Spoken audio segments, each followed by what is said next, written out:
Hello student, today we are starting part 3 from lesson number 1, the living world, adaptation and classification. In previous two parts we have learned the adaptation in plants and adaptation in animals. Classification of living organisms. Why it is necessary to classify the living organisms? Because it is difficult to study and remember all the diverse organisms in this world.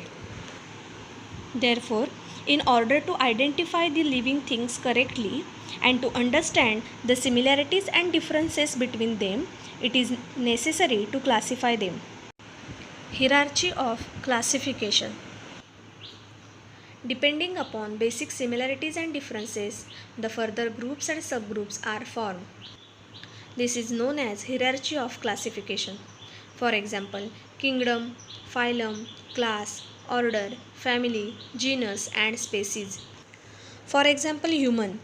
Human is belonging to kingdom Animalia and the genus is Homo and species is Sapiens. Therefore, the scientific name of the human is Homo sapien. Binomial nomenclature by Carl Linnaeus.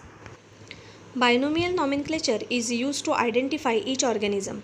This method was suggested by Carl Linnaeus. Every living organism has given uniform name throughout the world. This is called scientific name. Scientific name consists of two parts.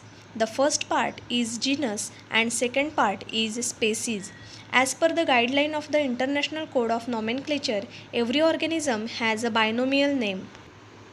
In this system, the name of the organism consists of two parts.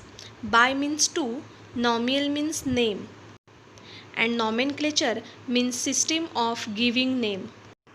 Therefore, it is called as binomial nomenclature. First part is genus and second part is species of that organism. For example, the scientific name of the horse is Equus caballus. Equus is a genus and caballus is a species. Scientific name of zebra is Equus burchellii. Equus is a genus and burchellii is a species.